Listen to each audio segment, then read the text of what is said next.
Mas aí entra uma questão, ministro, eu queria saber a opinião do senhor. Se o governo não fala em corte de gastos, o parlamento, ao menos o presidente da Câmara, fala em abstrato de corte de gastos, mas agora, inclusive, vai aumentar a representação de deputados, porque houve uma mudança populacional, né? Só para lembrar quem nos acompanha, alguns estados aumentaram a população, outros diminuíram, e isso tem uma ligação direta com a representação parlamentar na Câmara dos Deputados. Então, ao invés de um estado perder 1 ou 2 deputados e outro estado ganhar 1 ou 2 deputados, o que eles fizeram? O pior, né? Vão dos 513, vão aumentar cerca de aproximadamente mais 20 deputados, ou seja, vai aumentar o gasto. Os deputados e senadores têm hoje um instrumento poderosíssimo, emendas parlamentares, sequestram cerca de 1/4 do que sobra ali para os parlamentares. Então, aonde deveria, a sociedade civil, ela é meio, lembrando Ortega y Gasset da Espanha invertebrada, parece que ela está invertebrada no momento, né? Ela não consegue ter uma presença na questão política. Há o diagnóstico, como o senhor bem lembrou, hoje nós temos brilhantes economistas, ou na esfera privada, ou na vida acadêmica, poucos na esfera pública, assim, né, como parlamentares, o que não é bom, em outros momentos tivemos mais. Mas como é que fica? Então, porque nós temos uma contradição antagônica. O governo quer manter os seus gastos, é necessário ter corte, fala-se entrou a discussão do IOF, e aí entra uma outra questão que eu queria colocar ao senhor, que é: quem é que deve pagar os tributos? O que é justiça tributária num país tão desigual como o nosso? Porque alguns falam, mas o EF vai atingir o andar de cima e os de abaixo aqui não vão ser atingidos diretamente para isso. Não, mas tal medida favorece A, favorece B. É natural na política a disputa, isso faz parte. Mas no caso brasileiro, sempre o andar de baixo sai perdendo. Como é que fica, então, quando o Congresso não se propôs? Será que o senhor acredita que há uma vontade séria do Congresso de discutir? Vamos cortar gastos, mas vamos discutir a questão tributária. Já tenho feito recentemente a reforma tributária, eu fiquei até animado. Porém, parece que essa questão fiscal não vai para frente, né? Olha, Vila, na verdade, tudo isso que você falou do Congresso é o Brasil, tá certo? O parlamentar brasileiro, salvo honrosas exceções, ele não tem o domínio de certas questões econômicas básicas. Por exemplo, um conceito econômico rudimentar, chamamos assim, que todo estudante de economia aprende, é a chamada restrição orçamentária. Significa o quanto alguém, numa família, numa empresa, pode gastar. Certo? Então tem um limite para o gasto. No caso da família, é a renda da família, né? E a sua capacidade de endividamento. No Congresso, a percepção é de que não tem limite. Se você quiser fazer alguma coisa, faz, porque sempre vai ter dinheiro, né? Em segundo lugar, essa barbaridade que se criou no Brasil, e como você mencionou aqui, as emendas parlamentares representam 25% das disponibilidades efetivas do orçamento, os chamados gastos discricionários. No mundo inteiro, por exemplo, no regime parlamentaristas europeus, é 0,3%, 0,5%.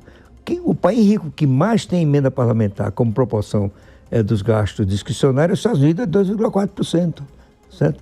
A rigor, na minha opinião, não se justifica a emenda parlamentar. Por quê? Você tem um sistema tributário nacional que é uma espécie de pacto, em que se define quanto é a porção da União, quanto é a porção dos estados, quanto é a porção dos municípios, os tributos para gerar essa receita diante dessa partição, né?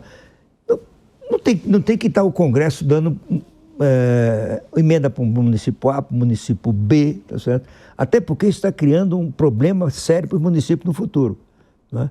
Eu visitei minha cidadezinha outro dia e a gente se reúne, nós somos 10 irmãos, mas só somos 8 agora, e a gente se reúne uma vez por ano nessa cidadezinha para visitar, ver os velhos conhecidos que ainda estão vivos, né? E a gente sempre convida o prefeito da cidade e o juiz da cidade para almoçar conosco. E lá tem uma prefeita. Eu falei, prefeita, como é que estão as emendas aqui? É só maravilha, né? Temos aqui 2 deputados que nos arranjam emenda.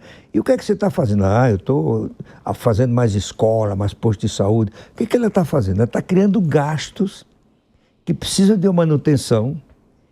E o pressuposto é que sempre vai ter essa receita. Um belo dia tem uma crise, não tem mais receita, o município quebra. Isso está acontecendo em vários municípios do país. Segundo lugar, para ser justo, como eles pensam, todos os municípios deveriam receber.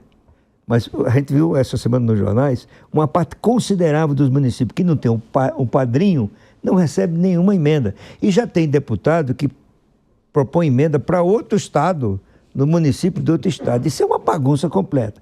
Então, a rigor, emenda deveria ser casos especialíssimos, como em outros países, e a rigor o melhor seria não ter emenda. Até porque o papel do Congresso, de um Congresso Nacional, não é o de arranjar dinheiro para estado e município, como eles dizem, tá certo?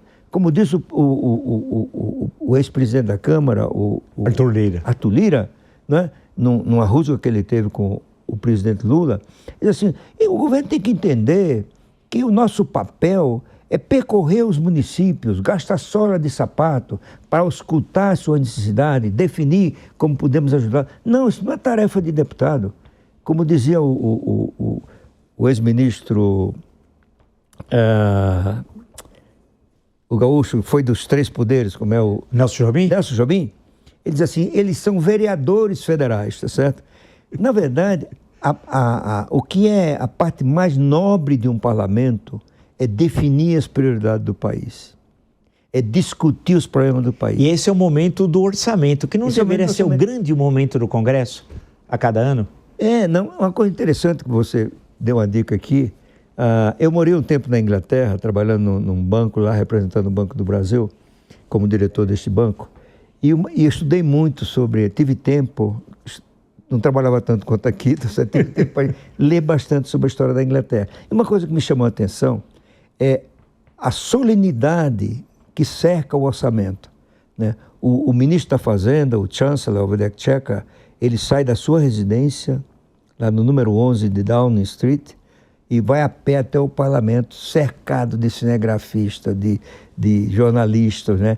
Para entregar simbolicamente o orçamento ao Congresso. E no outro dia, e no mesmo dia, aliás, é o que se discute no país, certo? Mesas redondas, por tudo que é lugar, o orçamento é uma coisa muito debatida, chama atenção. Aqui no Brasil, o que chama atenção é a emenda parlamentar, certo? Não é o orçamento, né? Não são as discussões mais sérias, né?